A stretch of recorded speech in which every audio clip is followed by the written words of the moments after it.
6.3 billion people are programmed via subliminal messages from satellites, TV and radio, overhead wires, electrical systems, music, video games, computer games, etc.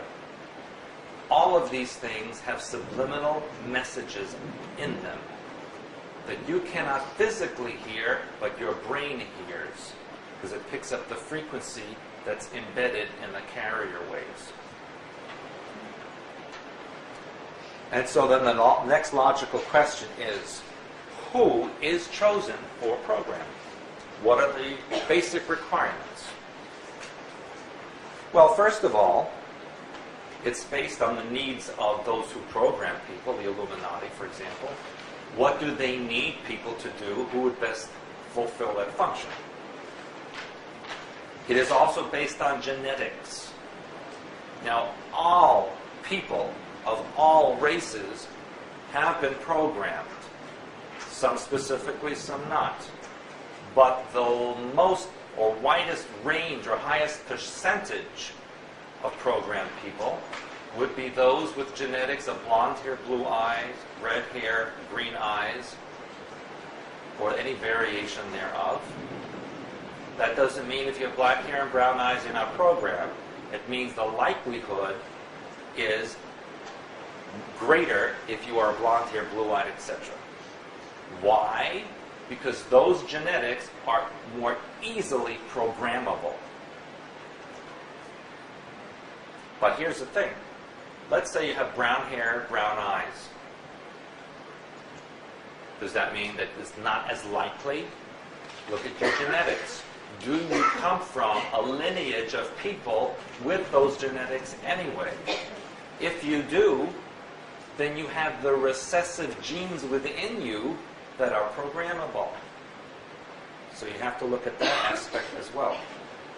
There are many brown-haired, brown-eyed people walking around who are heavily programmed because of their family histories and genetics.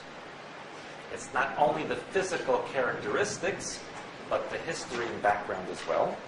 What happens to people when they are of a genetic background that is considered not programmable or not easily programmable, and too much dissidence within that group or species or race? What is the result? Out. Yeah, where is this happening? Africa. Most of Africa is being destroyed. Where else? Prisons? Well, yes, but prisons are used mostly for experimentation purposes.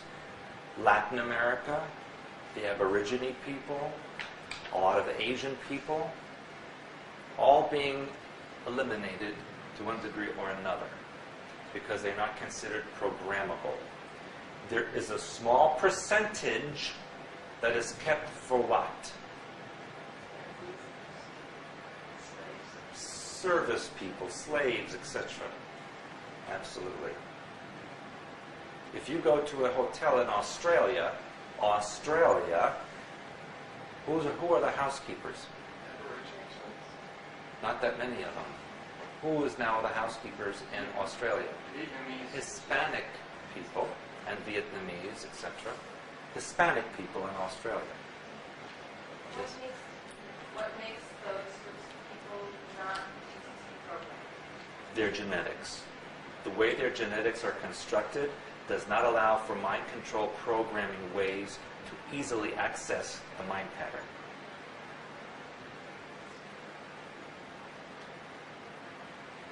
But isn't it like they have their own kind of programming? Yes, many of them have their own religious programming and mind control, absolutely, within the context of their own culture. But on a global basis, for what is necessary to get to that agenda, no, they're not capable of being programmed in that depth.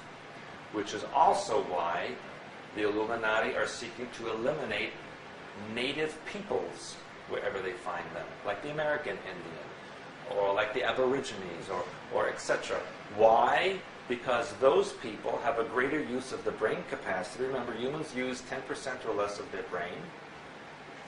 But if you don't know that that's what you're supposed to use, you use more of it.